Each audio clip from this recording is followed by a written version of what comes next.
My name is Gavin Evans, and this is my review of Avatar. And this will be a spoiler-filled review, so if you haven't seen it, go and watch it, then come back and watch this review because I will be going in depth. Now, this is a movie that I've been put in the position of having to defend for the longest time. I always hear the dumbest complaints about this movie, about how it leaves no cultural impact, even though every movie was in 3D after this one came out. People still talk about it, and 99% of movies don't leave a cultural impact. And then we also get the, oh, this movie is just Dances with Wolves, and Fungully, and Pocahontas, and The Last Samurai. First of all, nobody is passionate about any of those movies. Nobody loves Fungully. They just don't. Dances with Wolves won Best Picture, but nobody talks about it.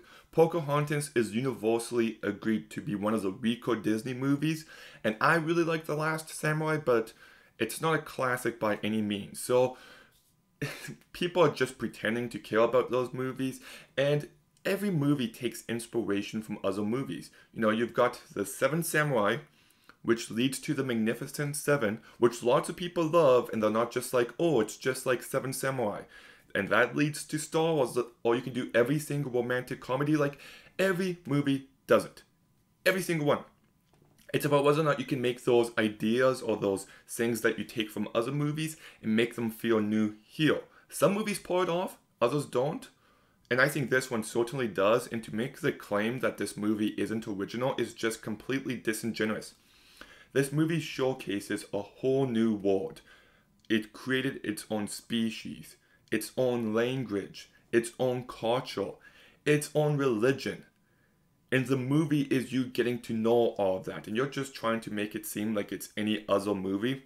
No, just complete bullshit. So this is a movie that I've always hated the amount of hate that has started with it. I do think part of it is that everybody loved it when they saw it on the big screen, but when they saw it on the small screen, they're just like, oh, you know what, maybe this isn't as good. And it is perfectly okay for movies to be better on the big screen. You can't just say, oh, well, if it's that good of a movie, it would be just as good on the small screen. That's not how it works.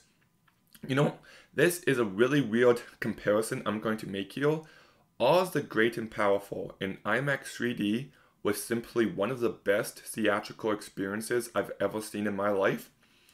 And because of that, I defend that movie.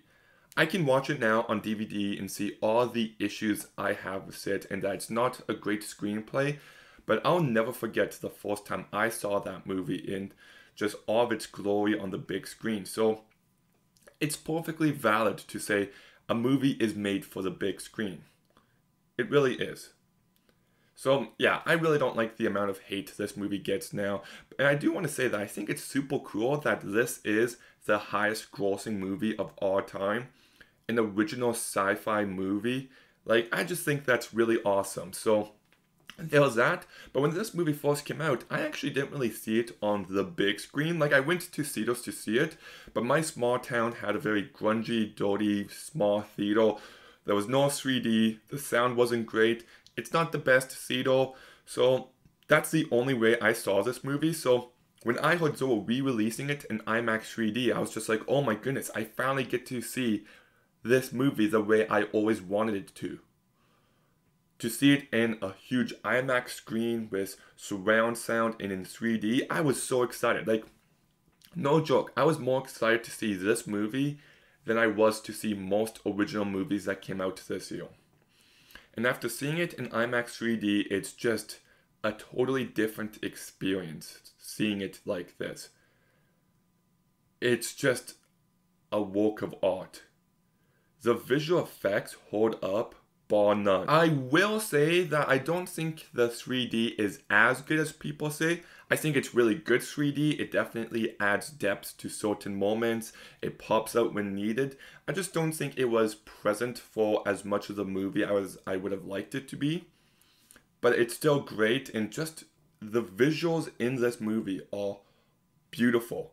This is the best looking movie I've ever seen. And the visual effects, like, this movie came out 2009.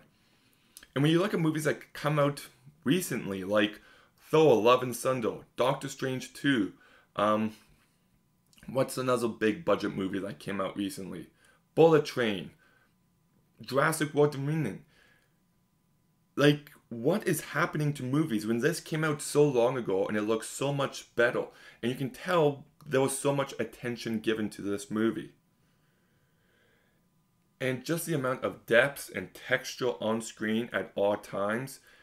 And I also love just how bright and colorful this movie is. It's not an ugly, dark, gray movie to look at. It is just filled with life. In that scene where Natari and Jake first met and there's all those bioluminescent lights, simply jaw-dropping good. Like, this is what movies should do. And the environment constantly feels alive.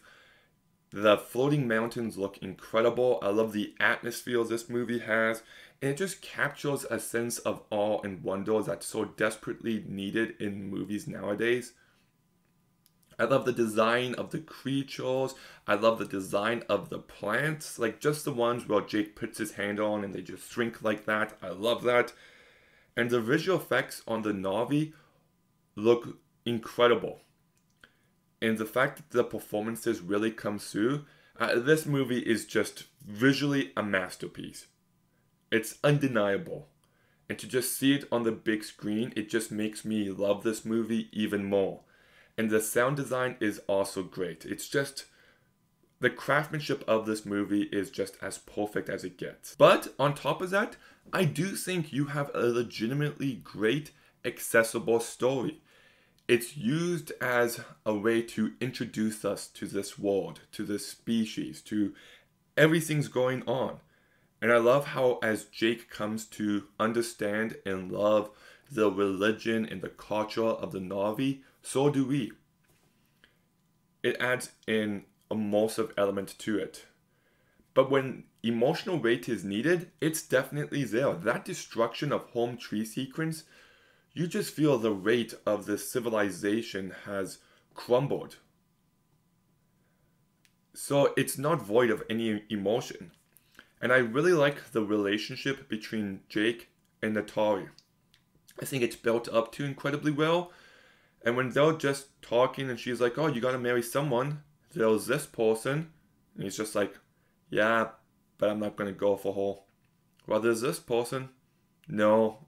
And then he kind of makes his advances on her. It's a really sweet moment. I legitimately came to care for these two characters on their own and together while watching this movie. And I think the character arc of Jake is great and you do buy into it. You know, just the fact that he's a man unable to walk and he's given this opportunity to run and jump again. You know, that first scene where he's just running is pure movie magic. And then as he comes to care for these people, he realizes the dire situation that they're in and how that eventually catches up to him. I think that's great. And I also love how they use the machines and the avatars. Like, there's a scene where Jake and Grace are with the Na'vi and all of a sudden they press the red button and their bodies just fall. And they're just like, see, these are demons. And you kind of understand why they would make that assumption. And then how the entire final fight, you've got Stephen Lang, the colonel, going after Jake's real body. I think that adds some much needed stakes and tension to that moment. And I think the action is just incredible. The visual effects, like I said, are really phenomenal. In that last act, I'm just fully on board with it. I'm emotionally on board. I love the visuals.